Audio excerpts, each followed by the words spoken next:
संत महात्मा ऋषि मुनि जितने भी आए हैं धरती पे, पैगंबर, रसूल, जीसस, जितने भी आए हैं, जितने भगवान के अवतार हुए हैं, वो पूरी दुनिया में पूरी कायनात के लिए आए हैं। तो उन पर किसी एक व्यक्ति का हक नहीं है, वो जितने आपके हैं उतने हमारे हैं। तो मैं हमेशा ये कहता हूं कि राम जितना हिंदुओं के हैं उतना ही मुसलमानों के हैं।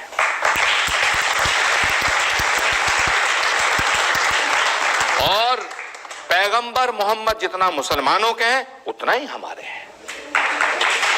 मेरा आपसे एक सवाल था कि आपका एक सोशल मीडिया पे गाना मैंने सुना कि नबी जितने तुम्हारे उतने हमारे, तो सर आप हमारे लिए एक बार ये गाना गा दीजिए।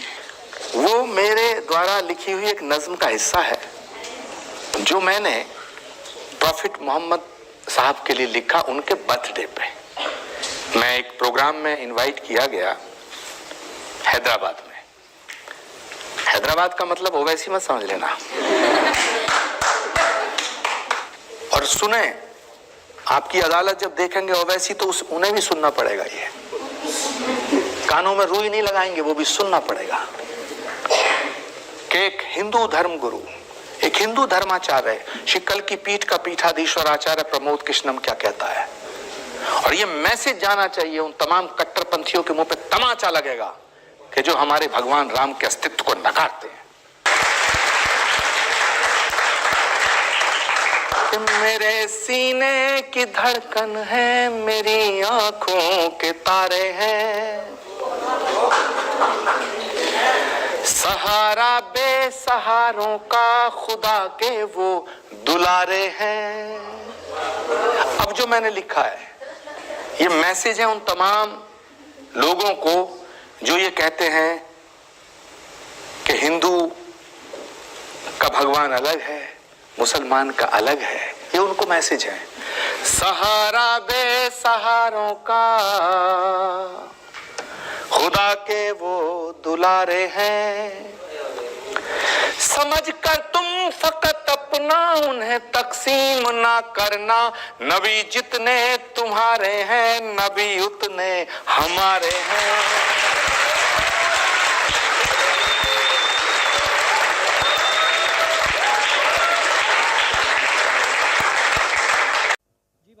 जी सवाल पूछिए आप। आपका नाम? मेरा नाम जावेद वजीर मसीह है। भाई साहब गैर मुस्लिम, और मैं मज़ाहिब का तालिब इल्म हूँ और आपका बहुत बड़ा फ़ैन हूँ। इसी तरह से मैं डॉक्टर इसरार अहमद साहब का भी फ़ैन हूँ। भाई साहब आप मुसलमान सबसे बढ़कर भाई साहब आप मुसलमान है कि गैर मुस्लिम है? जी मैं क्रिश्चियन हूँ। जी हाँ जी हाँ, पूछ सकते हैं। मैं आखिरी नबी मोहम्मद सल्लल्लाहु अलैहि वसल्लम का भी बहुत बड़ा फ़ैन और फॉलोअर हूँ। मैं एक दो बात करना चाहता हूँ। अगर हम सूरत मायदा में पढ़ते हैं तो उसमें जिक्र हुआ है कि जो नसारा है, जो मसीह हैं, ये ईमान में आपके बहुत करीब हैं। फिर उसके बाद मैं जिक्र करना चाहता हूँ, जब आप पे बुरा वक्त आया, तोबा माजरत के साथ मैं लफ्ज़ लेता हूँ, तो आपको एक मसीह बादशाह ने पनाह दी। उसके बाद मैं ये देखता हूँ कि हजूर सल्लल्लाहु अलैहि वसल्लम जब अपनी ज़ात में थे तो एक बेवा खातून थी जो आप रास्ते में से गुजरते थे तो आप पे वो कचरा फेंकती थी, लेकिन आप नीचे से देखते हुए मुस्कुरा के चले जाते थे। उसका क्या हुआ कि 2-3 दिन के बाद ये वाक़या ख़त्म हो गया। उसके बाद आपने देखा कि ये क्यों नहीं हो रहा। जब आपने देखा कि वो बिस्तरे बीमारी पे पड़ी हुई है और आपने जाकर उनकी तीमारदारी शुरू कर दी और आपने उनको खाना दिया। उसके सवाल आ रहा हूँ ना भाई, इंटरप्ट क्यों कर रहे हो। मैं ये बात करना चाह रहा हूँ कि मोहम्मद सल्लल्लाहु अलैहि वसल्लम जो हैं वो रहमतुल आलमीन हैं। वो जब बेवा ने देखा कि जिन्होंने मुझे भड़काया था वो तो कोई अब उनका पुरसाने हाल नहीं है, लेकिन हजूर सल्लल्लाहु अलैहि वसल्लम नबी कौनो मकान आखिरी नबी जो इस सरवर कायनात रहमतुल आलमीन हैं, वो उनकी तीमारदारी करते हैं। वो आपके इस अमल को देखकर बशर्फ इस्लाम हो गई। आज मैं अपने मुल्क में देखता हूँ कि मुझे मसीह होते हुए यहाँ नफ़रत की निगाह से देखा जाता है, जबकि उनको रहमतुल आलमीन कहा गया है। अगर हम अपने मसीहों के साथ वो रवैया नहीं रखेंगे जो हजूर सल्लल्लाहु अलैहि वसल्लम ने रखा है, तो वो कैसे रहमतुल आलमीन हैं? भाई साहब का अच्छा सवाल है। उनका नाम जावेद मसीह है और उन्हें मिसाल दी कि मोहम्मद सल्लल्लाहु अलैहि वसल्लम जब साहबा ने हिजरत की तो अबिसिनिया के बादशाह ने उन्हें पनाह दी और जिक्र किया एक औरत जो कचरा फेंकती थी, और वो कह रहे कि आज इस मुल्क में मुसलमान उनको नफ़रत की नज़र से देखते, अपने अल्फाज इस्तेमाल की नफ़रत की निगाह से देखते हैं। तो क्यों, जब अल्लाह के रसूल रहमतुल आलमीन हैं तो मुसलमान नफ़रत की निगाह से क्यों देखते हैं? कुरान में अल्लाह सुब्हानहू व तआला फरमाते हैं सूरह माइदा में सूरह नंबर 5 आयत नंबर 82 में कि मुसलमान के सबसे करीब वो लोग हैं जो कहते हैं कि वो क्रिश्चियन हैं। ये कुरान की आयत है कि मुस्लिम से सबसे करीब वो लोग हैं जो लोग कहते हैं मैं नसारा हूँ, आई एम अ क्रिश्चियन। ये कुरान की आयत है। और कुरान में एक तिया हिस्सा 1/3 of the Quran is addressed to मुखातिब है या अहले किताब, या अहले किताब कहो अहले किताब से, यहूद और नसारा से। तो एक तिया हिस्सा कुरान मजीद का तकरीबन अहले किताब से मुखातिब है।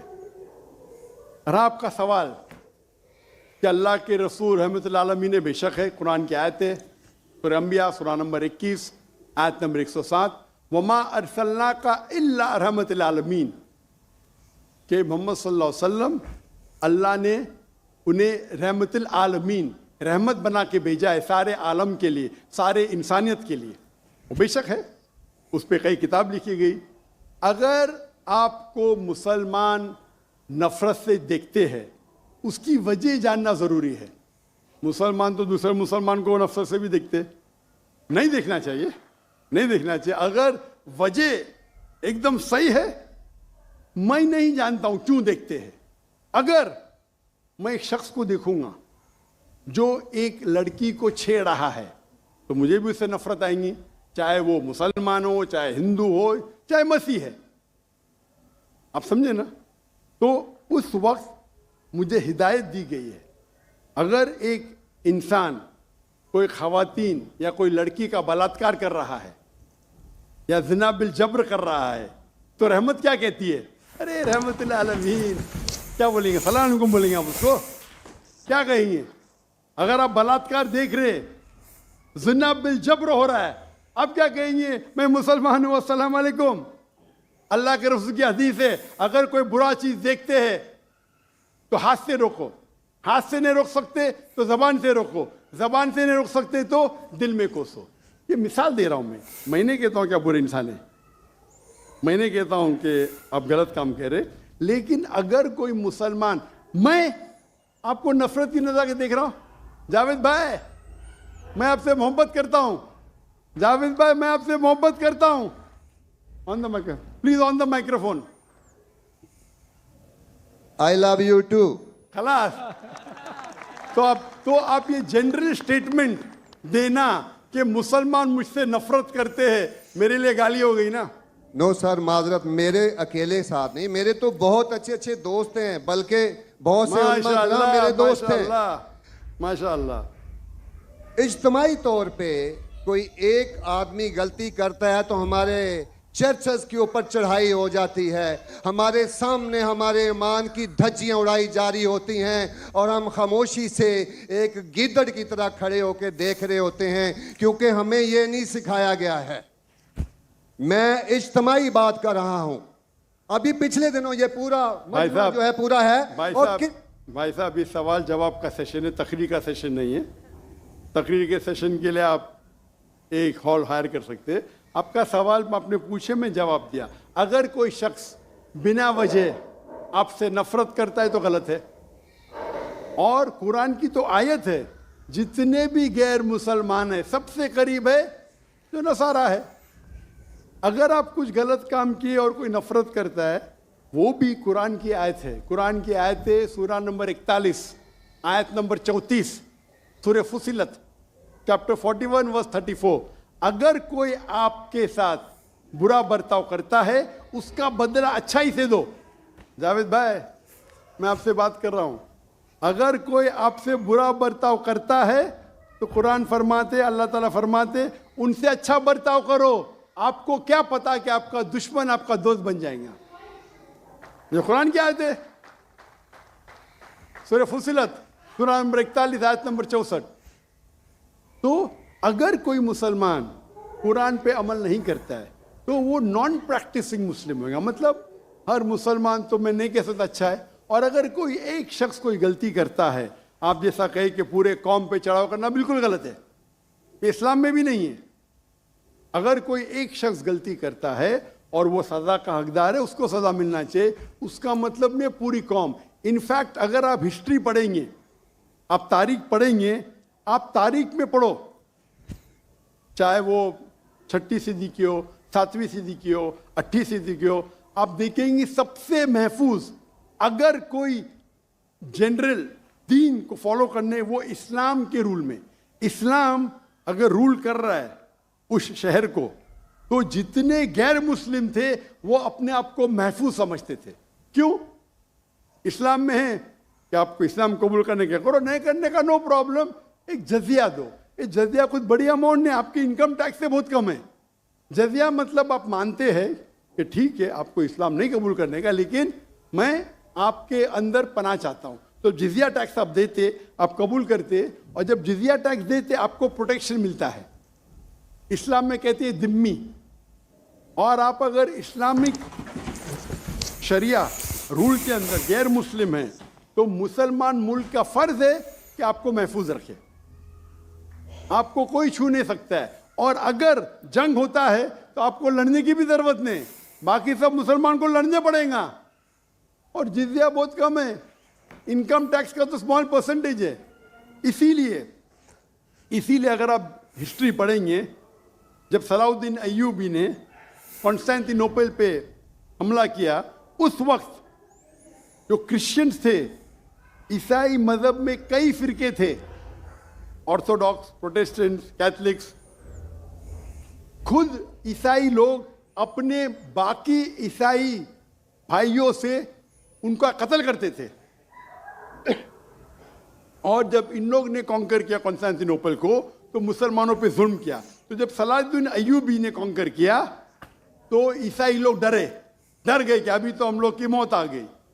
तो उनने कहा, मैं सलाहुद्दीन अय्यूबी हूं, मैं मुसलमान हूं, आप मेरे राज में महफूज है। और इतना हिस्ट्री पढ़ेंगे आप, क्रिश्चियन ईसाई चाहते थे कि सलाहुद्दीन अय्यूबी रूल करे ताकि वो महफूज हो। तो अब हिस्ट्री पढ़िए। आज मुसलमान को देख के दीन को मत समझिए, कुरान को पढ़िए, हदीस को पढ़िए। और इसमें आप देखेंगे कि कुरान के अंदर किस तरीके से इज्जत दी है गैर मुसलमानों को। दावत दो, कबूल करते अच्छी बात है, नहीं कबूल करती किस पे जोर जबरदस्ती नहीं। अगर कोई इस्लामिक मुल्क में कोई भी चर्च है या टेंपल है, उसे डिस्ट्रॉय करने की इजाजत नहीं, अनलेस वो कोई फितना कर रहा है। ये सब उसूल है। वो फितना कर रहा है तो अलग बात है। तो एक इस्लामिक मुल्क में सबसे ज्यादा महफूज है गैर मुसलमान। और मैं मिसाल देता हूँ, मेरी जाम में से आ रहा हूँ मलेशिया।